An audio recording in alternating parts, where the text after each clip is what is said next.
जिहुदार राजा जिहोयाकीमर राजत्वर तृतीय वर्ष में बाबिल राजा नबुकदनेस्सर जेरूसालेम को आसी अवरोध कला।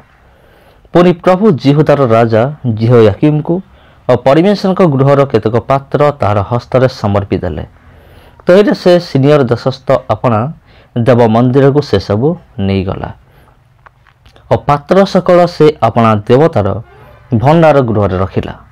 पुणी राजा इस्राएल संतानगण मध्यरु अर्थात राजकीय और कुलीन वंशरु निखुंत सुंदर और समस्त ज्ञान निपुण विद्यार विचक्षण और बुद्धि विज्ञ और राजप्रसाद ठिया हवाकू योग्य केतक युवा लोकों को आनिबाकू और कलदीय विद्या और भाषा शिखेबाकू अपनार नपुंसकाधिपति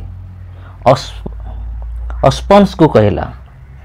और सेमाने जेपरि 3 वर्षर शेष राजा निकट ठिया हेबे एथिपाई राजा सेमानक निमंते राजार आहार्य द्रव्यु और पानीय द्राक्षारसरु दैनिक अंश देवाई और 3 वर्ष पर्यंत सेमानक प्रतिपोषण करने निरूपण कला।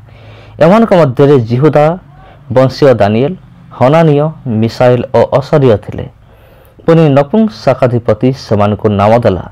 से दानिएल को बेल्टशर, हनानिय को सद्रक, मिसाइल को मैशक और असरिय को अबेदनगो नाम देला। मात्र राजार आहार्य द्रव्य और ताहार पानीय द्राक्षारसरे आपना को अशुचि न करिया दानिएल निज मन स्थिर कले। एहेतु से जेपरि आपना को अशुचि न करती एथिमे से नपुंसकाधिपति की निवेदन कले।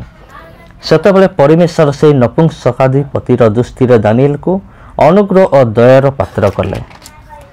तहिरे नपुंसकाधिपति दानिएल को कहिला, जे तुम्भ मानकर भक्ष्य और पानीय द्रव्य निरूपण करियाछि मो आपनार प्रभु सेई महाराजा को भय करे, कारण से तुम्भ मानकर समवयस्क युवा मानकर मुख अपेक्षा तुम्भ मानक मुख कहीं मलिन देखिबे। ताहेले तुम्हें माने राजा निकट में मोहर मस्तक को संशयापन्न करिब। तने नपुंसकाधिपति दानिएल हनानिय मिसाइल और असरियों उपरे जो गृहाध्यक्ष को नियुक्त करथिला ताहाको दानिएल कहिले, अनुग्रह करी आपना दास मान को 10 दिन परीक्षा करंतु। आमान को भोजन निमंत शस्य और पान निमंत जल दिया जाऊ। तही उतारे आपण सम्मुखें आम्भ मानकर मुख और राजकीय भक्ष्य भोजनकारी युवा मानकर मुख देखा जाऊ। तहिरे आपण जेपरि देखंती तदनुसार आपण दास मान प्रति व्यवहार करंतु। तहिरे से ए विषय सेमानक कथा ग्राह्य करी 10 दिन पर्यंत सेमानकर परीक्षा कला। पुणी 10 दिन शेष राजकीय आहार भोजनकारी सकल युवांक मुख अपेक्षा सेमानक मुख सुंदर देखागला और सेमाने अधिक हृष्टपृष्ट देखागले। एथिरे गृहाध्यक्ष सेमानकर से भक्ष्य और पानीय द्राक्षारस बंद कर सेमानक शस्य देला। आ परमेश्वर से 4 युवांक समस्त विद्या और ज्ञान रे बुद्धि और निपुणता देले। पुणी दानिएल जावतीय दर्शन और स्वप्न विषय बुद्धिमान हेले। आउ राजा सेमान को निकट को आनिबा निमंते जो समय निरूपण करिथिला ता शेष होते नपुंसकाधिपति सेमान को नबुकदनेस्सर छामु को आनिला। पुणी राजा सेमान संगे आलाप कला। आउ से समस्त मध्य दानिएल हनानिय मिसाइल और असरिय समान केही देखागले नाही। एणु सेमाने राजा छामुरे ठिया हेले।